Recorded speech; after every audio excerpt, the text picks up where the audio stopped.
passando e a coisa positiva acontecendo. O coelho saiu de cena, e quem entrou em cena, que sempre teve que estar em cena, é o nosso Jesus, que um dia morreu na cruz do Calvário. Eu estava hoje pela tarde vendo o nosso presidente, o presidente da República, fazendo lá uma live com diversos pastores e comemorando essa data. E comemorando da forma certa, que a data representa a morte de Jesus na cruz e a ressurreição. Então, algo que nós não víamos há muito tempo, nós estamos vendo hoje. Então, eu quero que nós, como igreja, é claro que nós ouvimos isso muito. E eu fico triste porque não entra na cabeça de alguns, não sei se é por falta de amadurecimento, mas o que nós ouvimos, pastor? Nós ouvimos muito em relação que um dia Jesus, ele veio à Terra, e veio à Terra como um homem. Veio à Terra como um homem para o quê? Para pagar um preço que todos nós um dia nos contraímos com o pecado. O que a Bíblia fala? A Bíblia tem um livro de Gênesis. A Bíblia fala que Deus ele criou o homem, criou Adão. E o Adão ele foi o representante da raça humana. Tudo que Adão fizesse, a raça humana, consequentemente, iria fazer, essa é a verdade. Se o Adão resolvesse se santificar, toda a raça humana ia ser santa. Mas infelizmente nós conhecemos a história, que o Adão, a Eva ali foi atraída com os olhos pelo fruto proibido, comeu do fruto, deu para Adão, e agora nesse momento eles pecaram, caíram da graça, E agora, essa consequência do pecado passou-se para toda a humanidade, passou-se para todos. E eu não sei se você já ouviu, mas a dívida que Adão, representando a humanidade, contraiu no Jardim do Éden, foi uma dívida impagável. Foi uma dívida que recursos monetários não dariam para pagar. O homem mais bilionário da face da terra não teria recursos para pagar essa dívida. Por quê, pastor? Porque a dívida não se pagava com recursos monetários, a dívida se pagava com alguém santo, a dívida se pagava com alguém puro, porque o pecado, ele é algo sujo, e não existe uma forma de o sujo limpar o sujo, só limpa o sujo que é puro. E aí nós conhecemos a história do nosso Jesus, para que andarmos aí a passos um pouquinho rápido, mas o nosso Jesus, ele sendo Deus, ele não teve por usurpação ser igual a Deus, mas antes ele se aniquilou-se, veio à terra como homem. Quando eu falo como homem, eu quero que você entenda que o meu Jesus, ele sentiu tudo que você sente.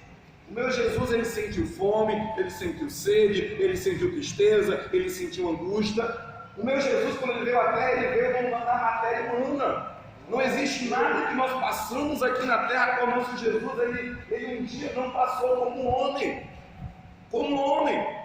Nós temos apenas um diferencial. Sabe o que é? Que o nosso Jesus, ele passou por tudo que nós passamos, e ele não recuou no seu propósito, e ele não olhou para trás, e ele não quis abandonar, e ele não jogou tudo para e falou, não vou mais fazer a vontade do meu Senhor, não.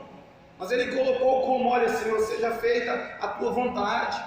A diferença nossa é que às vezes nós passamos por situações meio complicadas da vida, e a primeira coisa que nós queremos fazer é jogar as coisas para lá. Algumas pessoas, quando elas passam por situações adversas da vida, a primeira coisa que elas começam a excluir da sua vida é a parte espiritual, é a parte com Deus. A primeira coisa que ela começa a fazer é não vir mais, não orar mais, não ler mais a Bíblia, não congregar mais. Por quê? Porque está acontecendo uma aflição, algo que eu não queria que acontecesse na minha vida. Mas o nosso Jesus, ele veio dar o exemplo. Ele disse assim, olha, como eu venci o mundo, vocês também podem vencer. Então todos nós somos capazes de seguir o nosso propósito, de ir adiante, tá bom? Porque Jesus, ele veio para provar, para mostrar para nós assim, olha, eu quero ver como que é essa matéria de vocês, porque muitas das vezes muitas pessoas desistem, então eu vou provar e vou deixar escrito para vocês que é possível vencer toda a adversidade e seguir rumo ao propósito. Eu quero que nós possamos entender essa noite que o nosso Jesus, ele veio à terra com um propósito.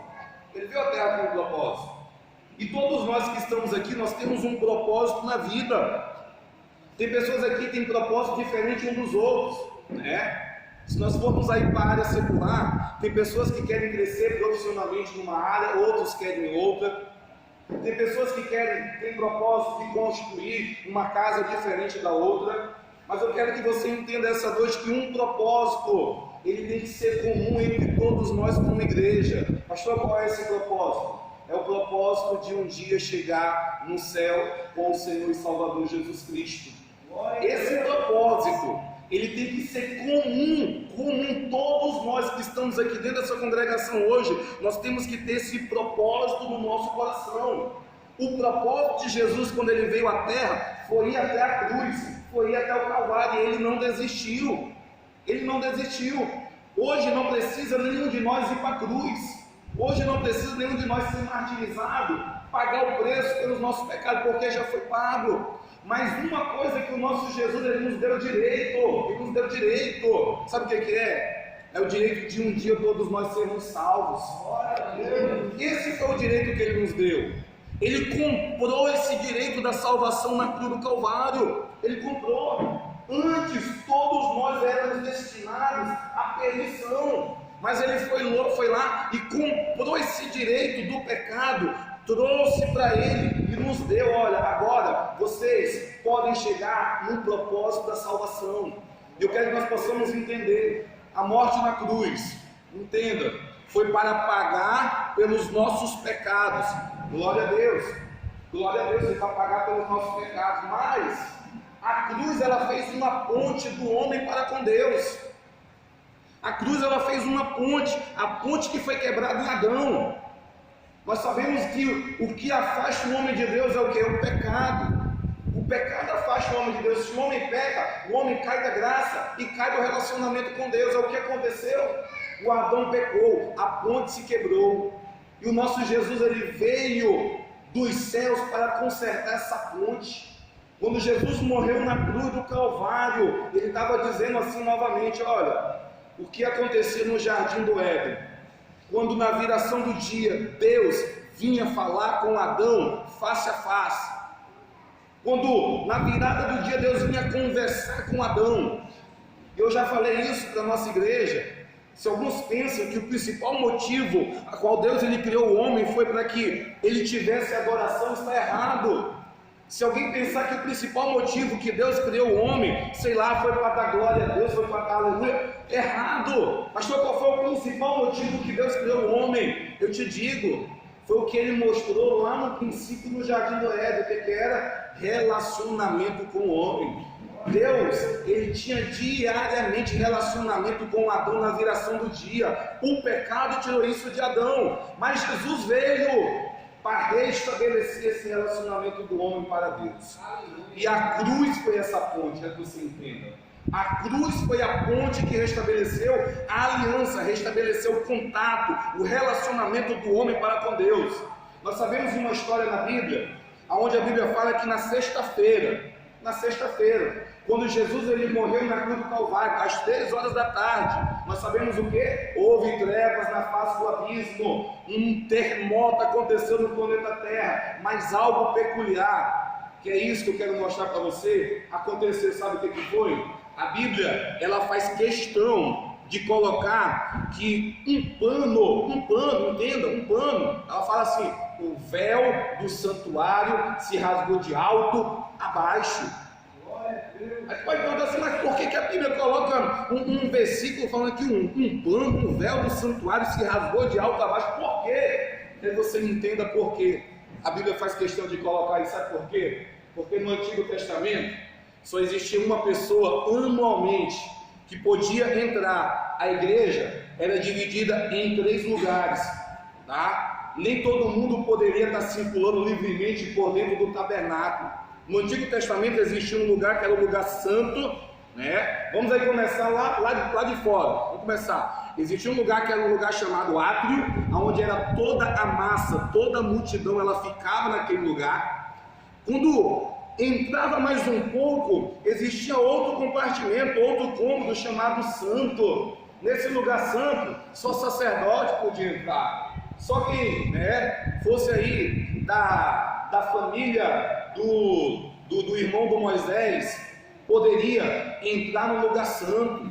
Aí a Bíblia fala que um véu, entenda, nem no átrio, nem no lugar santo, ninguém se comunicava com Deus. Por quê? Porque a tradição falava que Deus não ouvia quem estava no átrio, muito menos quem estava no santo. Só existia um lugar que Deus ele se relacionava com o homem, que Deus ele falava com o homem, que é um outro compartimento que a Bíblia chama de Santo dos Santos.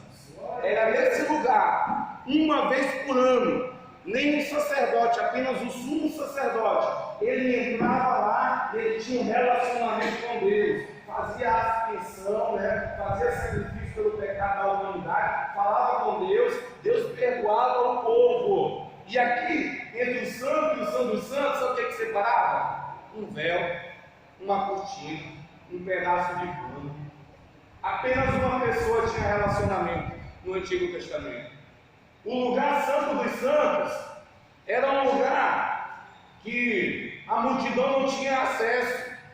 Aí o que o nosso Jesus ele vem fazendo agora? Morre na cruz e ele tem a questão de colocar na Bíblia: e quando se Jesus morreu, está consumado, eu entrego meu espírito a Deus nas tuas mãos. O véu do santuário, o véu do tabernáculo, aquele véu que fazia a separação para alguém entrar no Santo dos Santos e ter relacionamento com Deus, ele se rasga. Sabe o que é Deus falando? Agora todos têm acesso a esse lugar santíssimo. Eu estou restabelecendo aquilo que no princípio eu coloquei como propósito no jardim, que foi um relacionamento com o homem.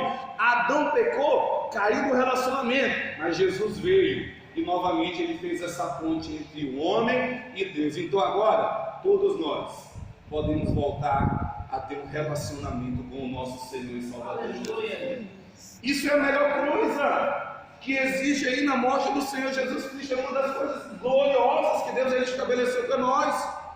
Então nós temos que valorizar e aproveitar esse relacionamento, tá? Temos que aproveitar. E nós temos aí algo muito maior, porque a Bíblia fala que quando Jesus ele vai subir aos céus, ele fala para os discípulos assim: olha, eu vou, mas eu não vos deixarei órfãos, eu vou enviar para vocês o Consolador, o Espírito Santo de Deus. O que nós temos na nossa vida hoje? O Consolador que Jesus ele enviou, está conosco, está conosco. Eu não sei se você sabe, mas o Espírito Santo, ele é o responsável em nos conectar com o trono de Deus. Ele conecta o nosso espírito ao Espírito de Deus. Então hoje nós temos aí tanta coisa para nós valorizarmos. Nós temos a comunhão que foi estabelecida, nós temos o Espírito Santo na nossa vida para nós valorizarmos, tá? E às vezes nós não valorizamos. Então eu quero que nós possamos entender que essa noite, que foi aqui um domingo de Páscoa, eu quero que você já entenda, um domingo de Páscoa, agora, porque dentro desse texto que nós acabamos de ler aqui, a Bíblia fala que no primeiro dia da semana, já vai uma aula, o primeiro dia da semana não é na segunda-feira, tá pessoal? Eu acho que eu abri aqui que o primeiro dia da semana era um domingo, acho que eu tinha uns 17 anos. Primeiro dia da semana é o domingo. Aí a Bíblia vai falar que, olha, no primeiro dia da semana, as mulheres entram no sepulcro para ver se o corpo de Jesus estava lá. E a Bíblia fala que quando elas entram, elas se deparam com um homem de branco do lado do sepulcro. E aquele homem de branco fala para aquelas mulheres: olha, o que vocês vieram fazer aqui? Vocês vieram procurar entre os mortos aquele que já está vivo, ele já ressuscitou. O domingo de Páscoa que é hoje, o principal motivo de existir esse domingo de Páscoa é porque Jesus um dia ele ressuscitou da morte, ele ressuscitou da cruz, ele ressuscitou, ele cumpriu a profecia. Tá? Enquanto o diabo, eu fico pensando, porque se tu for analisar, for ler a história da crucificação, e eu já te dou até uma dica, a melhor história que eu particularmente, quando sempre eu leio o relato desse discípulo, é o relato a qual mais eu me emociono, é o relato do discípulo João. Se tu ler a história, o relato da crucificação narrada, tá? Pelos evangelhos, principalmente por João, você vai perceber que o nosso Jesus, ele está passando por toda aquela situação e tu percebe que o diabo está usando pessoas, o diabo está usando soldado, o diabo está usando Anás e Caifás, o diabo ele usa pessoas para acusar Jesus, para mandar ele para a cruz.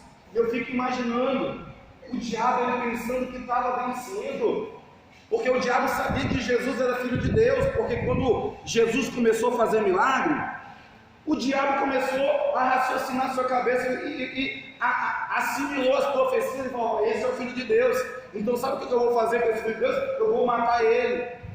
E toda a narração dos evangelhos tu percebe o diabo usando pessoas para levar Jesus para a morte. Aí eu fico aqui